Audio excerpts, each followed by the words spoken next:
From the national newsroom of the Canadian Press, I'm Lisa Laporte. The U.S. has slapped tariffs on fresh Canadian mushrooms. The change will see most fresh mushrooms grown in Canada hit with a 2.84% duty.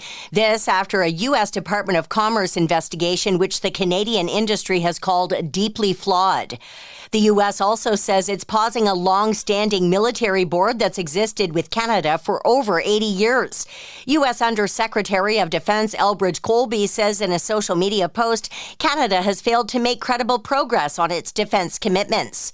6 Canadians have been detained by Israel off the coast of Cyprus. The Global Sumud Flotilla says 5 of its Canadian members and 1 from the Freedom Flotilla that is part of the same mission to deliver aid to the Gaza Strip were detained.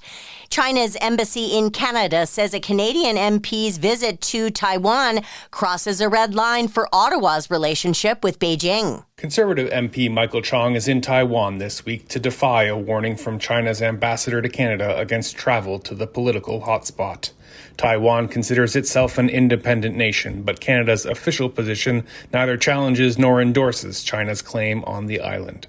A spokesperson for China's embassy in Canada urges against interfering in what it calls internal Chinese affairs. Chong says in a social media post that Canada does not take direction from foreign governments on where MPs can travel. Craig Lord, The Canadian Press, Ottawa.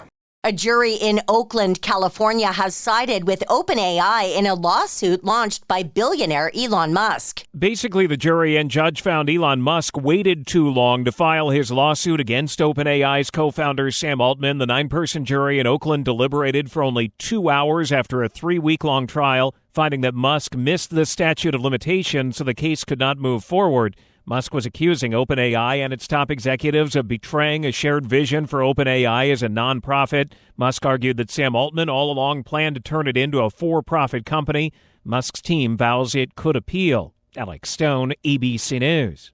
And the Canadian researcher who helped spearhead the creation of the Special Olympics has died at the age of 96. Special Olympics Canada says Frank Hayden passed away on Saturday. Raised in St. Catharines, Ontario, Hayden's research in the 1960s revealed that exercise would be beneficial for people with intellectual disabilities. That contributed to the creation of the Special Olympics by Eunice Kennedy Shriver in July of 1968. Special Olympics provides athletic training and competition for millions of athletes with intellectual disabilities in more than 170 countries. Hayden was a member of Canada's Sports Hall of Fame and appointed a Companion of the Order of Canada.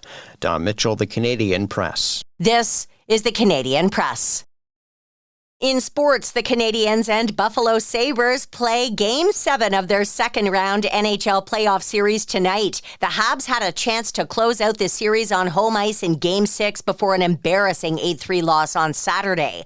Canadiens defenseman Caden Gooley says his team is in a good spot despite that disappointment. If you told us in September we'd be in the second round in Game 7 in Buffalo, we'd be pretty happy. So just go play and have fun and leave it all out there. Tonight's winner will face the well-rested Carolina Hurricanes in the NHL's Eastern Conference Final.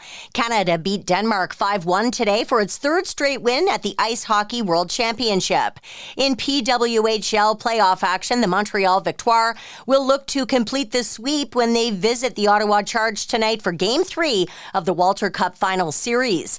And in Major League Baseball action, the Toronto Blue Jays take on the Yankees in New York. From the Canadian Press, I'm Lisa Laporte. Thanks for listening. Don't forget to follow and subscribe. For more of today's top stories, visit thecanadianpressnews.ca.